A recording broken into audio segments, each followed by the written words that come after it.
বর্ষশেষের আঙ্গিকে সেই কবে রবীন্দ্রনাথ ঠাকুর লিখেছিলেন, হেথা হতে যাও পুরাতন, হেথায় নূতন খেলা আরম্ভ হয়েছে। প্রেক্ষাপট সম্পূর্ণ ভিন্ন হলেও তৃণমূলের একাংশের গলায় কি সেই সুরই শোনা যাচ্ছে? কেউ মমতাপন্থী, কেউ আবার ব্যাটন তুলে নিয়েছেন অভিষেক বন্দ্যোপাধ্যায়ের হয়ে। অনেকেই আছেন যাদের সফটওয়্যারে আপডেট নেই, অনেক পুরনো সফটওয়্যার, সেটা দিয়ে তো আর হোয়াটসঅ্যাপ করা যাবে না, তো নিতে পারবে। তো সেই ক্ষেত্রে আমাদের মনে হয়েছে যে মমতা বন্দ্যোপাধ্যায়ের কর্মকাণ্ড তুলে ধরবার জন্যে এই প্রযুক্তির ব্যবহার, সামাজিক মাধ্যমের ব্যবহার, নতুন প্রজন্মের হাতে যদি দল থাকে তাহলে সেই তৃণমূল হবে সর্বোচ্চ বাংলা এবং ভারতবর্ষের মানুষের কাছে গ্রহণযোগ্য, এবং সেইটা অভিষেক বন্দ্যোপাধ্যায় পারে। আইনস্টাইন বা হাইসেনবার্গ বা ডিরাক, তারা তাদের অল্প বয়সে প্রথম তত্ত্ব বার করেছিলেন, কিন্তু তাই বলে কি আইনস্টাইনের যখন বয়স হয়ে গেল তাকে লোকে বলল শোনার দরকার নেই? তা নয়। সুতরাং এই প্রোডাক্টিভিটির এই আলোচনাটা অসার। আমরা তো কারখানার শ্রমিক নয় যে আমাদের প্রোডাক্টিভিটি নিয়ে বিচার হবে।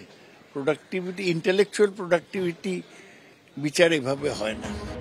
সম্প্রতি দেগঙ্গার দলীয় সভা থেকে দলের অন্দরে নবীন প্রবীণ দ্বন্দ্ব নিয়ে স্পষ্ট বার্তা দিয়েছিলেন মমতা বন্দ্যোপাধ্যায়। সিনিয়র লিডারদের যোগ্য মর্যাদা দিতে হবে, এটা আমি বারবার বলছি।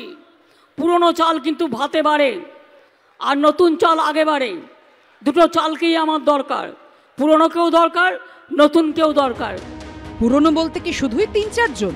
নবীন প্রবীণ দ্বন্দ্বে সোমবারই প্রশ্ন তোলেন তৃণমূলের রাজ্য সাধারণ সম্পাদক কুণাল ঘোষ। পুরনো চাল ভাতে পারে মমতাদি বলে রেখেছেন, আবার পুরনোদের মধ্যে যাদেরকে আরো সামনে আনা উচিত আরো বেশি করে আনতে হবে তাদেরকে সামনে।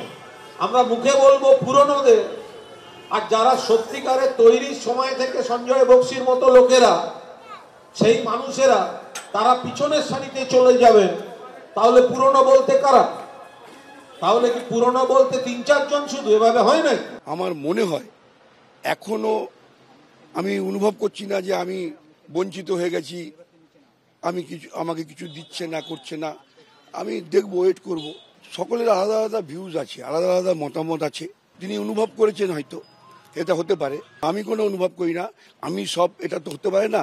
আমার থেকে অনেক যোগ্যতম ব্যক্তি থাকতে পারে, হয়তো তিনি ভেবেছেন অন্য কিছু। আমি কথা বলার পরেই তাই বলতে পারি যে আমি তোমাকে দেখেছি আরো বড় পোস্টে চাই, আমি আরো একটু বড় জায়গায় চাই, সে হয়তো এটা ভাবছি। কেউ পুরনো, কেউ নতুন, প্রতিদিনই কেউ না কেউ কিছু না কিছু বলেই চলেছেন। লোকসভা ভোটে কি এর প্রভাব পড়বে? সমীরণ পাল, কৃষ্ণেন্দু অধিকারী ও প্রকাশ সিনহার রিপোর্ট, এবিপি আনন্দ।